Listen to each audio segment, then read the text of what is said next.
How's it going, guys? This is Mason Shank here again with part two of his follow up video for Project Creative for Professor Giasio's class. So let's get into it, you crazy kids. All right. So the first question is what did you learn about the definition of creativity that you didn't know? So this is not something I didn't really know, but it's more so something that I didn't really think about or it really came to my mind as far as something that I could elaborate on. It's this quote by Mihaly. I'm not going to try to butcher that last name as it is a very long last name, and I do not want to disrespect that person who quoted this.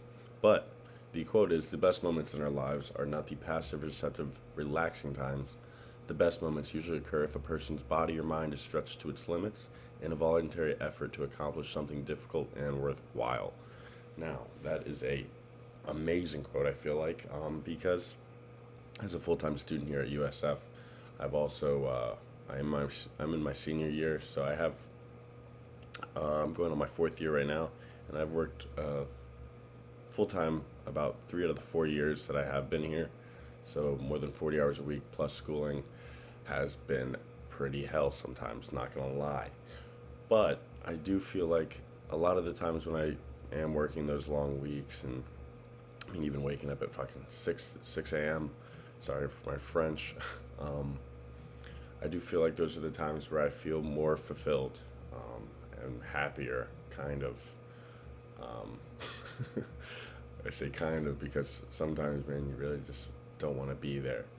But more so than the times where I'm just kind of sitting on the couch on like a weekend or something and I'm not really doing anything. It's kind of where I feel my least creative. Um, and that's something that I really got from this quote. Um, I just those passive receptive lacking times, they're fun for a little bit maybe, but man, if you stayed in that, I'd want to just kill myself, honestly. um, to put it frank. But yeah, that was a great quote, and I did love reading that and thinking about it a little bit further. But number two, which myth most surprised me was the mechanics and musicians myth. So there's something about the study that mechanics have been, like the job title of mechanics has been studied. Wait, no, I think this is the other way around. Musicians have been studied, and mechanics actually have not, which is kind of weird as far as the creative use within them. But like how cars are taken apart, it's more of like a physical thing.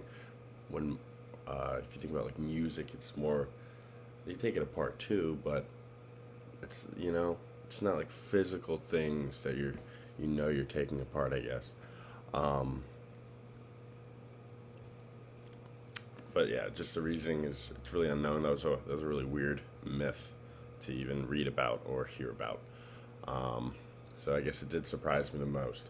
But why is creativity important to all companies and organizations? I feel like creativity is important to all companies and organizations because I mean, you gotta be creative to stay on top of your competition. If you're not creative, then you're kind of just gonna fall in the back into those passive, receptive, relaxing times that will just eat you to death slowly but surely. All right. Companies and organizations. I mean, today they have like creative leaders, and that's like a position. It's a role that pays really well a lot of the times. I would love that job. Yeah, creativity is huge for companies. The two examples I can think of are literally that role. I don't know. I'm trying to think of it's like creative manager, creative. It's basically a brainstormer professionally, which sounds awesome to me. I think I would be amazing at that job. I'm so good at brainstorming; it's insane. But yeah, another thing is you just gotta stay up with the technology. You gotta evolve. Creativity helps you evolve. Next question. Here we go. What are two common approaches to creative thinking? Ooh. What are two common approaches to creative thinking? So some of the ones we were. So you got divergent thinking. Divergent thinking is creative options that come directly from the mind. So just straight from here out into the world, right? So there's that. There's that common approach to creative thinking.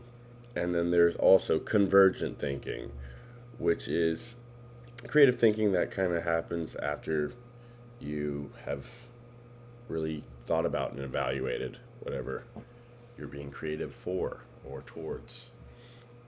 So those are two very common approaches to creative thinking. Um, Here's a real world example of the creative change process, and some factors that influence change and the impact as a result of the change in my example. Here we, wow, that's going to be a mouthful. Okay, so in the creative change process, uh, for example, there's always going to be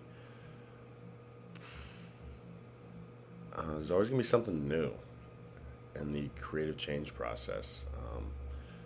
Someone's going to make something new, like Tesla made a fully electric. I mean, that wasn't really new, but they perfected it, and they're going into everything. They're changing the way people drive, people move, people think about their life.